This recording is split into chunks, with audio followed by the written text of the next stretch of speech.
नमस्कार दोस्तों। मैं विशाल कुमार कुशवाहा और आज के इस वीडियो में दो डायर जरूर फिल्म का बीमा कहानी जो फील्ड वर्कर एग्जाम जैसे किसी के द्वारा लिया जा रहा उसमें पूछा जाएगा पेपर टू में। तो चलिए आज ऑनलाइन क्वेश्चन के माध्यम से इसे पढ़ते हैं।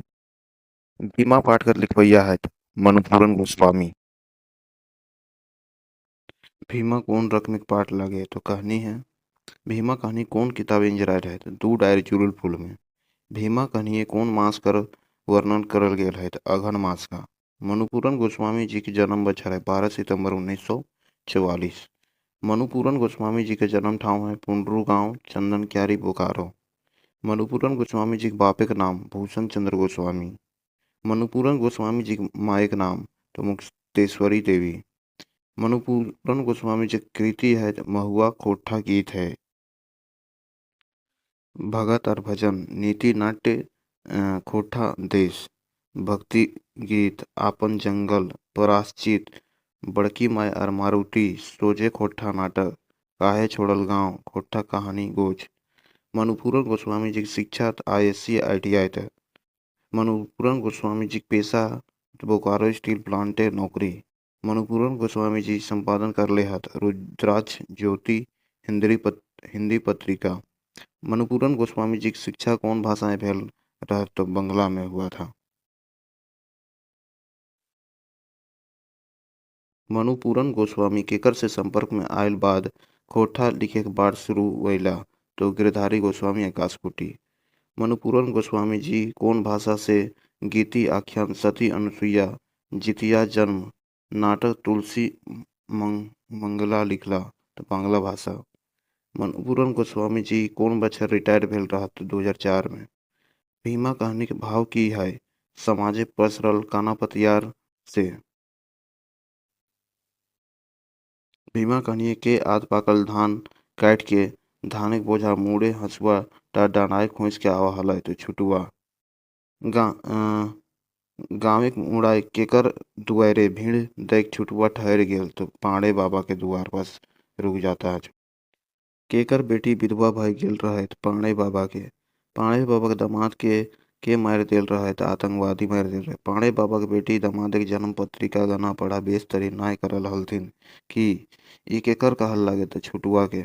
काका भतीजा केकर दुकाने चाय पिए गेल रहा तो पलटू दुकाने। भीतरे मायर सहजेउआ जैन रे नुनू भीतरे मायर सहजेउआ जैन रे नुनू ई केकर कहन लागे तो नीरू दा के। नीरू दा कौन गाँव में कहानी सुनवे लागल रहा कान काटा के। नौवा शब्द का अर्थ है नाई। नौवा बहू कैसन हलय पढ़ल लिखल हल। नौवा के बेटा का नाम है तो भीमा। भीमा मैट्रिक परीक्षा की कर ले तो विभागे पर प्रदेश टॉप फर्स्ट डिवीजन किया। के भीमा कहलय जे फर्स्ट डिवीजन चाहे कोनो डिवीजन से पास करे तो हजामते ने बनले हतौ कोनो साहेब नाय बन जीवे राय बाबू बोलता है। केकर नियत से भीमा बड़े दुखी भेल हल तो राय बाबू की नियत से। भीमक मामू कहाँ काम कर हला तो कोयला खदाने। भीमक मामू कौन दिन साहेब सब के चूल दाढ़ी हजामत कर हला तो एतवार दिने। के साहेब के नेहोर विनती कर भीमक कामो धराय देला। भीमक मामू कौआ कखनु हंस उ कौआ कखनु उजन हंस नाय होवे पारे ई कथन कौन पाठे आयल है भीमा में। भीमा केकरा पढ़ावे चाहे हलय तो आपन छोट भाई के। भीमा कहनी मकड़ जाल माने नेटवर्क होता। केकर मकड़ जाले बहुत मजबूत और पसरल हलय भट्टाचारी बाबा के एजेंट के हला ओझा सोखा भगत। कान काटा गाँवे केकर से ओझा के मान बेसी आर बेसी सबसे बेसी ऊपर मान भेलय मंदिरक मानता रहत डॉक्टर। कान काटा गाँवे केकर रो बीमार भेल पहिल केकरा डाकल जा है तो ओझा के। ओझा के झाड़ फूक बेस नाय भेल केकर ठिन रेफर करल जा है तो सोखा ठिन। भीमा कहनिए इन्वेस्टिगेटर केकरा कहल गेल है तो सोखा के चायर पढ़ के नोख देख के पानी पढ़ के सिंदूर झाड़ के सरसा पढ़ के कह दे है जे कि बीमारी है तो सोखा। के के कारी साय डायन बिसा भूत प्रेत बरहम दैत कुदरी भूत भूत चोर भूत से भेल बीमारी बतावे है तो ओझा बताता है। सोखाठिन केकर पास रेफर सोखाठिन के बाद केकर पास रेफर करल जाए तो भगत पास रेफर करल जाए। केकर माने जिनकर गाते देवी मैया भगवती मैया बजरंग बाबा काली मैया जैन हैन चटिया भोरी हथिन तो भगत। जरी ओझा सोखा और भगत ठिन इलाज कराइल बादहु रोगी टा मर जाहै तेखन केकरा दोष दियल जाहै तो भाग्य के। भगत जेटा कहथिन सही बीमारी भगवे खातिर केकर ठिन मेहनत करे हव आर जेटा चढ़वे कहता सेटा चढ़वे हतै भट्टाचारी बाबा ठिन। केकर बैगान बारिक भीमा छगरी ढुकल हलै तो मगना के बारी में मगना बैगन बारी के भीमा घरे ढुकल हलै से खातिर केकर मध्य लड़ाई भेलै मगनक बहू आर भीमक माय। केकर बेटाक मूड़ा दूरता आर जर भेल रहैत मगनाक बेटा के। मगनाक बेटाक बोखार घटाइले केकरा हकवल गेल हलै तो ओझा के झाड़ फूक खातिर। मगन केकर ठिन मानता करे गेल रहैत मंदिरे के बाबा पास मानता करने गए। केकर कहल लागे जा ई फूलटा गिदरवक मुड़े छुआए देभी आर एक तनी भोग खियाए देभी तो मंदिरे के बाबा के।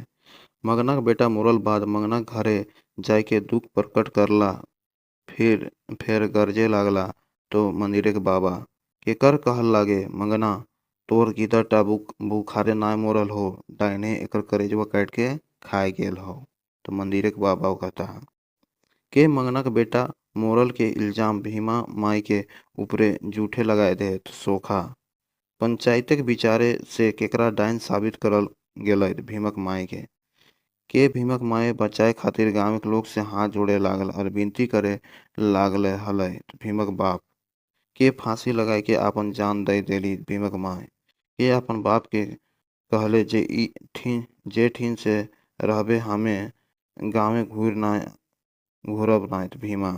भीमक मायक मोरल कते बछर बाद कान कटा गाँवे डकैती लूट और काटे आंधी ऐसन उठले कि आर थमल नाय 10 बछर। केकर जन्म दे वाला रूढ़ी समाज पुलिस प्रशासनिक लोग और शासक नेता हकै उग्रवादी। ई पाटे अनपढ़ बाहुबली नेता केकरा कहल गेल है उग्रवादिक जन्मदाता के। भीमा कहनिए छुटवा के हकै भीमा के बाप हकै।